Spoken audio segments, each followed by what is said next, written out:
Foster Charlie, and in this video I'm talking through how to use a slant board.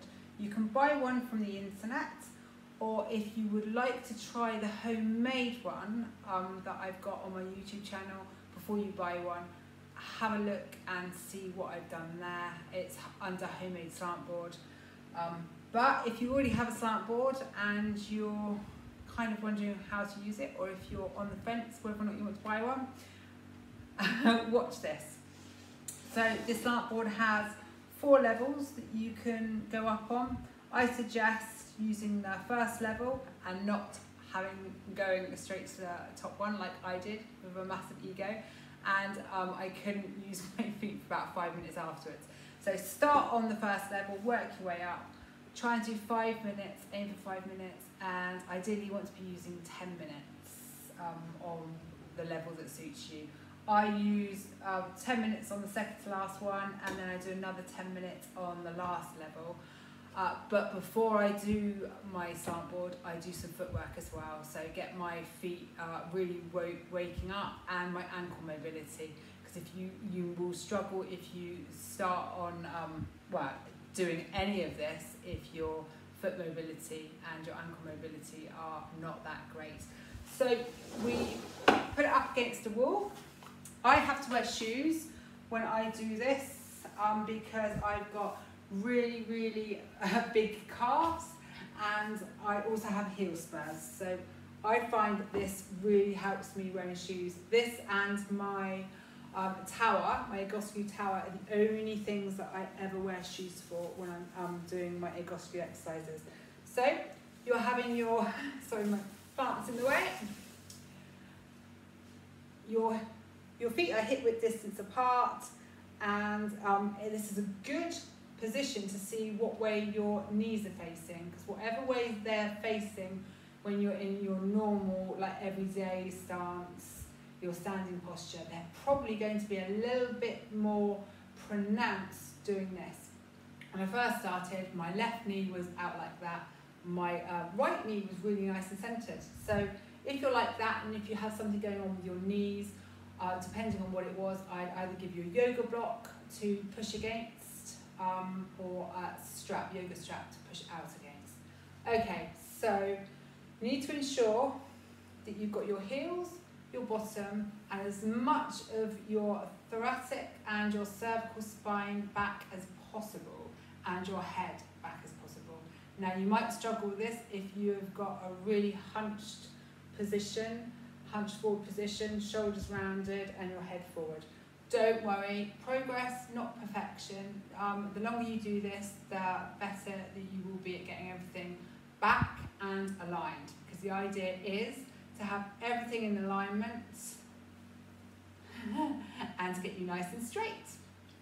Okay, so a really good tip is to begin this, because it's really intense to start with. So until your body adjusts, maybe for a minute, bend your knees slightly, let everything adjust, relax upper body, relax stomach, nicely relax. You should never tighten your stomach when you're doing this or any egoscue exercise. So you're bending your knee, bending your knees. Some people say that's softening your knees, but you're bending your knees. Slight bend in your knees. Okay, and of course that will bring your calves forward a little bit and your bottom a little bit. That's completely fine. So what I do is probably after about a minute, you need to now get your calves against the wall. And check in with your body, see how you're feeling. Have you got a shoulder more on the wall than the other one? With me, my right shoulder is more on the wall, it's pressing against the wall, whereas my left one is slightly forward. This is my rotation, and actually my forward shoulder showing up. I've got a torso rotation, and my left shoulder is more forward than the right shoulder.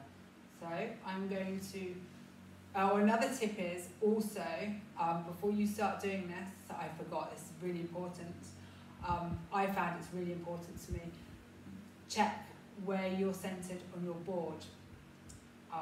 I always used to like to lean to the right, so now I check in with my body and see if I'm completely centered down, and I am.